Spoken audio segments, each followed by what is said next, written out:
Saya Cindy Permadi. Saudara, usai didemo masyarakat soal tunjangan rumah anggota DPR RI, Wakil Ketua DPR RI Sufmi Dasko Ahmad menjelaskan, tunjangan rumah dibayarkan 50 juta rupiah per bulan hanya selama 1 tahun untuk biaya sewa rumah selama 5 tahun menjabat. Dasko menjelaskan, usai tak lagi mendapatkan fasilitas rumah dinas, anggota DPR RI mendapat uang tunjangan rumah sebesar 50 juta rupiah per bulan. Itu akan diberikan selama 1 tahun terhitung dari Oktober 2024 hingga Oktober 2025. Besaran uang digunakan untuk kontrak rumah sepanjang 1 periode menjabat, 2024 hingga 2029 atau selama 5 tahun. Anggota DPR RI tidak akan mendapat tunjangan rumah per November 2025.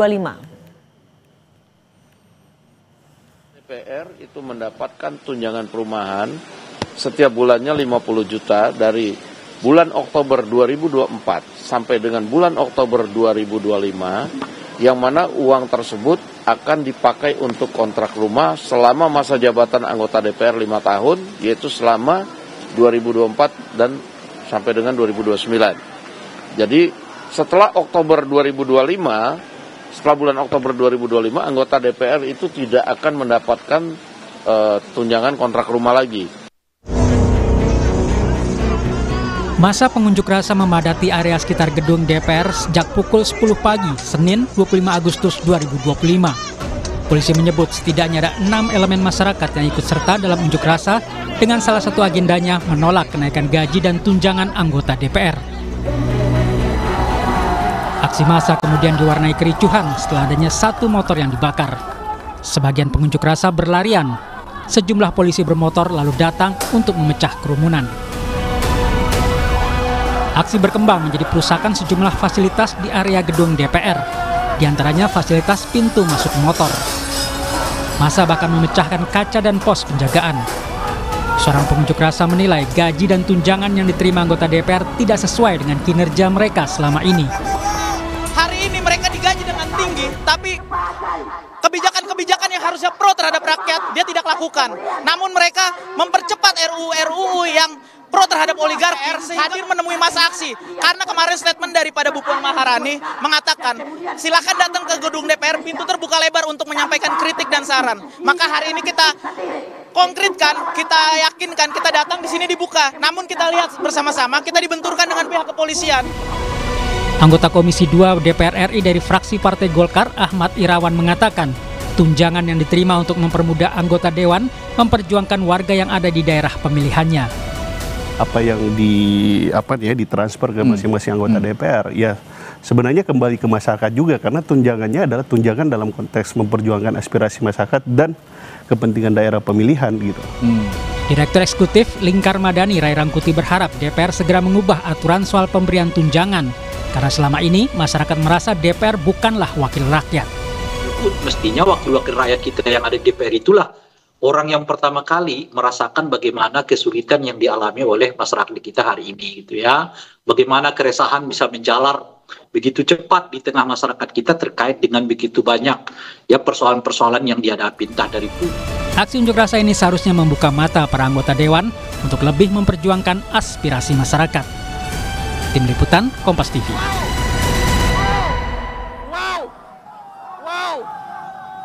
Bagaimana DPR menyikapi tuntutan dan aspirasi masyarakat yang menentang jumlah fantastis tunjangan anggota DPR? Kita bahas bersama Ketua BEM Universitas Indra Prasta PGRI Abdul Wahid Kaliki, Direktur Eksekutif Lingkar Madani Ray Rangkuti, dan anggota Komisi 2 DPR RI fraksi Golkar Ahmad Irawan. Selamat petang semuanya. Malam Mbak, malam. Assalamualaikum warahmatullahi wabarakatuh. Waalaikumsalam warahmatullahi wabarakatuh. Saya mau ke Mas Wahid dulu. Mas Wahid, saya mau konfirmasi, kemarin jadinya ada anggota DPR-kah yang menemui mahasiswa berdialog audiensi? Oke, baik. Terima kasih tim Kompas TV. Mengingat daripada kami juga selaku mahasiswa Universitas Indra Prasta PGRI yang diwakili oleh kami Badan Eksekutif Mahasiswa Universitas Indra Prasta PGRI sempat terlibat dalam melaksanakan aksi pada tanggal 25 Agustus kemarin ya, di depan DPR RI yang tepatnya di Gerbang Pancasila. kalau dari tim DPR sendiri tidak ada konfirmasi untuk atau niat untuk menemui kami masa aksi, khususnya dari Badan Eksekutif Mahasiswa Universitas Indah Prasta PGRI. Sempat memang terjalin komunikasi, namun selama kami menunggu, komunikasi itu pun tidak kunjung sampai kepada kami agar bagaimana kami bisa difasilitasi masuk ke dalam gedung DPR RI dan kemudian berdiskusi secara langsung terkait dengan problematika yang saat ini terjadi di masyarakat dan khususnya tuntutan yang kami bawa sendiri.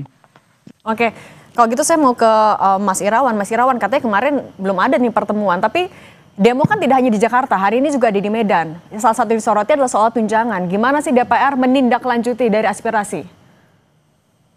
Nah, sebenarnya terkait dengan isu ramainya diskursus publik terkait dengan tunjangan bagi setiap anggota DPR ini kan telah menjadi perhatian publik gitu, termasuk juga menjadi perhatian DPR secara institusional melalui apa yang disampaikan oleh pimpinan DPR gitu. Jadi yang menjadi tuntutan, yang menjadi aspirasi telah didengarkan oleh DPR, dan saya kira tadi juga oleh Kompas tadi sudah ada update-nya bahwa pimpinan DPR telah menyampaikan bahwa kaitannya dengan apa yang menjadi aspirasi itu telah dipenuhi oleh DPR. Tapi mau Gitu, menegaskan dulu untuk dasar hukumnya, ini apa? Kan kalau di surat sekjen sebelumnya nggak ada keterangan kalau cuma 1 tahun, memang hanya 1 tahun sebenarnya? Wah, itu saya nggak tahu, Mbak, karena kaitannya dengan tunjangan dan sebagainya itu diurus oleh Kesekretariatan Jenderal, dan anggota DPR seperti kami ya, kami tidak mengetahui semua hal secara teknis administratif, kami hanya menerima apa yang diberikan oleh negara. Ini memang belum tersosialisasi bahkan ke anggota DPR-nya sendiri, atau memang ini adalah aturan baru? Apanya, Mbak? Ini yang untuk tunjangan yang hanya 1 tahun untuk tunjangan rumah. Ya, kami telah mendengarkan melalui pemberitaan media, dan kemudian kami juga telah mendapatkan arahan, dan saya kira itu satu keputusan yang strategis, bagian dari proses DPR mendengar apa yang menjadi aspirasi dan tuntutan publik. Oke, kalau gitu saya ke Bung Rey Rangti. Bung Rey, kalau dari Wakil Ketua DPR, Sufmi Dasko Ahmad kan bilang ini sebenarnya cuma kesalahpahaman aja. Ini benar cuma kesalahpahaman atau ketidakterbukaan yang menyebabkan publik bingung akhirnya? Saya kira yang kedua, lebih banyak karena disebabkan ketidakterbukaan. Jangankan kepada rakyat, bahkan kepada anggota DPR sendiri pun ya keterbukaan itu nggak tercipta. Tadi Bung Ahmad sudah menyebutkan kepada kita ya, bagaimana mereka nggak ngerti angka 50 juta itu datang dari mana. Kan pokoknya mereka tiba-tiba udah disebutkan akan dapat dana tunjangan sekitar 50 juta per bulan bagi setiap anggota DPR gitu. Jadi hubungannya kayaknya cuma sekretariat DPR, lalu Menteri Keuangan, plus mungkin nanti adalah pimpinan DPR gitu. Dan ini bukan mekanisme yang tiba-tiba. Ini udah terjadi berulang kali ya di DPR itu. Saya kan sejak tahun berapa gitu ya, sejak tahun 2000-an kali ya udah berulang kali protes soal hal-hal yang didapatkan dengan sangat mewah oleh anggota DPR gitu. Dari misalnya soal tunjangan ini, tunjangan itu, ya mobil, ya kan, lalu rencana pembangunan gedung mewah di DPR dahulu di zamannya Pak Marzuki Ali, itu semuanya pernah kita protes gitu. Tapi umumnya jawaban dari anggota DPR itu nggak tahu. Kok tiba-tiba misalnya laptop, kami nggak pernah minta laptop loh, kok tiba-tiba ada gitu ya kan? Atau kursi empuk ya yang diberikan ke mengganti kursi yang lama di DPR juga nggak diketahui oleh anggota DPR. Perbaikan ruang kantor di ruang kantor setiap anggota DPR di DPR itu nggak tahu juga. Termasuk yang sekarang tuh ya sulitnya masyarakat mengakses ke DPR itu karena pintunya banyak sekali gitu loh, Pak. Saking banyaknya justru itu juga bikin bingung ya, Bung Reyna. Kalau gitu Mas Ira, itu pun ditanya oleh anggota DPR, saya juga nggak ngerti kenapa harus ketat begitu gitu. Oke, kalau gitu Mas Wahid, kalau kata Wakil Ketua DPR ini kesalahpahaman aja dan akan berhenti kok di bulan Oktober. Ini penjelasan yang bisa Anda terima? Kalau dari kami, dari kalangan mahasiswa, tentu ini memang secara akal sehat itu tidak bisa kita terima ya.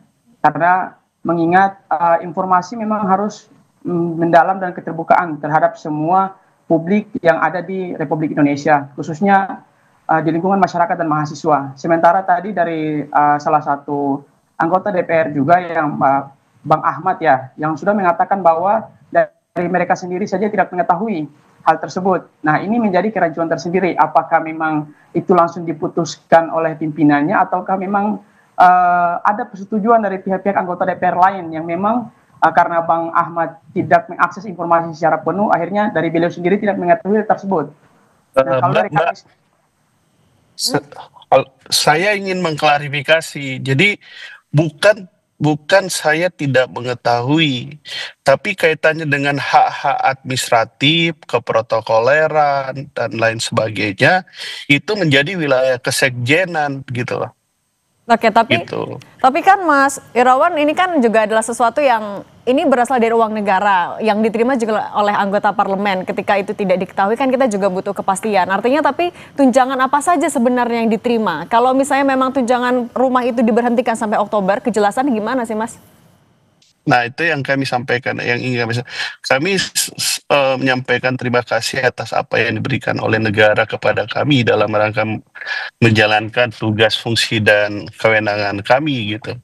Nah, kaitannya dengan pertanyaan yang seperti yang Mbak sampaikan, ya saya ingin mengatakan bahwa pertanyaan ini adalah pertanyaan yang sensitif dalam situasi sekarang, sehingga apapun yang menjadi jawaban kami itu pasti ditangkapnya dengan dianggap sebagai suatu hal yang keliru gitu loh. Padahal kaitannya dengan tunjangan itu kan dalam rangka untuk mengoptimalisasi pelaksanaan tugas, fungsi, dan kewenangan kami sebagai anggota DPR, baik itu fungsi legislasi, pengawasan, maupun dalam rangka mendukung kinerja kami di daerah pemilihan gitu. Oke, justru ini juga kita mau meluruskan, kita membuka ruang diskusi, tapi Mas Irawan mau memastikan, artinya kalau memang tunjangan rumah hanya sampai Oktober, hanya 1 tahun, Anda juga sebagai anggota DPR yang menerima, tidak masalah itu ya?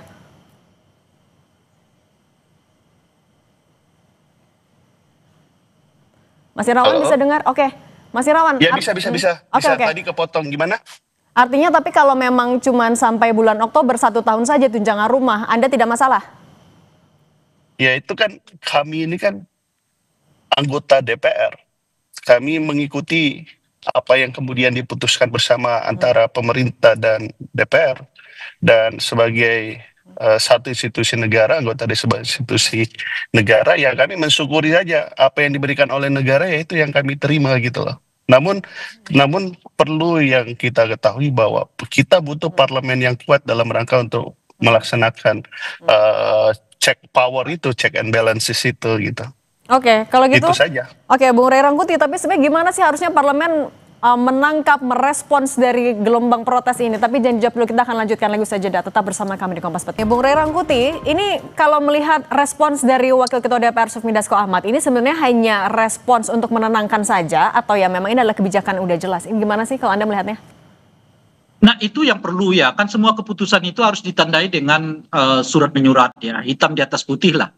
Baiknya supaya tidak ada pertanyaan lanjutan, ya itu ditampilkan saja bahwa keputusan terkait dengan tunjangan biaya rumah kepada anggota DPR yang 50 juta per bulan itu akan dihentikan per Oktober 2025 gitu. Tunjukkan saya suratnya kepada publik supaya itu akan bisa menenangkan publik. Oh, saya kira sedikit membantu lah ya. Kalau menenangkan belum tentu gitu juga. Tapi itu sedikitnya membantu untuk meredakan situasi yang kita lihat dari kemarin sampai hari ini mungkin gitu ya. Nah, jadi tapi itu lagi kalau nggak diperlihatkan ya mungkin orang tetap bertanya-tanya gitu kan. Nah, yang kedua nanti akan kita lihat di postur APBN. Apakah APBN tahun 2026 misalnya alokasi pendanaan terhadap rumah anggota DPR itu masih ada atau tidak? Realisasinya gitu. Tapi intinya begini ya, harus dicermati betul. Pernyataan ini harus dilihat dalam kerangka kebenarannya ya mungkin 50-60%, 40%-nya harus tetap dikawal sehingga betul-betul terrealisasi ya bahwa tunjangan ini hanya sampai per Oktober 2025. Nah, tadi misalnya Pak Dasko menyebut ini yang kurang tersosialisasi. Lah kok bisa itu kurang tersosialisasi? kan mestinya itu juga disampaikan kepada anggota DPR secara menyeluruh bahwa mereka hanya mendapatkan tunjangan sampai Oktober. Nah, itu ya. Anggota DPR-nya kan umumnya juga nggak tahu bahwa kalau yang dalamnya saja juga tidak tahu kan, apalagi yang di gitu. luar. Nah, oke Mas Wahid, kalau Anda melihatnya sebenarnya ini adalah keputusan yang adilkah dilakukan ketika ya sudah memberikan rasa adilkah untuk teman-teman mahasiswa yang kemarin turun ke jalan? Kalau dari kami sendiri sih memberikan perasaan adil, kami tentu belum merasakan juga, mungkin dari kami masih sama di dalam pun dapat Bang Rey, bahwa kalau memang pernyataan yang mengatakan terkait dengan cuma sampai bulan Oktober saja, maka ditunjukkan saja biar menjadi satu kepastian sebagai konsumsi publik. Dan mungkin jadi tadi seperti dibilang Bang Rey, bahwa itu bisa mengurangi atensi massa dalam hal melakukan aksi demonstrasi ataupun melakukan hal protes. Jadi kalau dibilang untuk bagi kami akan tetap terus menyuarakan itu sampai memang kami mendapat informasi yang benar-benar pasti dan konkret. Karena sampai saat ini kami melihat pun daripada pihak DPR belum memberikan suatu hal yang pasti dan konkret untuk kami para mahasiswa. Tapi kalau selain tunjangan rumah, apalagi yang jadi sorotan mahasiswa? Kalau selain dari tunjangan rumah, kami tentu menyoroti juga tunjangan terkait dengan keluarga dalam hal konteks anak dan istri itu mendapati tunjangan, seperti yang kita lihat di beredar di media sosial. Bahwasanya ini menjadi pertanyaan besar. Sebenarnya daripada anggaran yang diberikan kepada anggota DPR ini, kami sebenarnya tidak masalah dengan tunjangan seperti itu. Namun kalau memang dibarengi dengan kinerja yang memang diharapkan oleh masyarakat. Kalau kita lihat dalam segi masalah yang ada saat ini terjadi di masyarakat, tentu ini berbanding terbalik sekali dengan apa yang diberikan dan apa yang dikasih oleh anggota DPR. Contohnya saat ini di Indonesia kita tahu terkait dengan masalah ekonomi yang saat ini mungkin belum membaik. Kemudian warga ataupun publik dikagetkan dengan tunjangan 50% dari 50 juta rupiah kepada anggota DPR. Ini tunjangan tinggi itu jadi tanya ketika kinerjanya dinilai belum sesuai. Nah, gimana Mas Irawan menanggapinya, kinerjanya yang disoroti?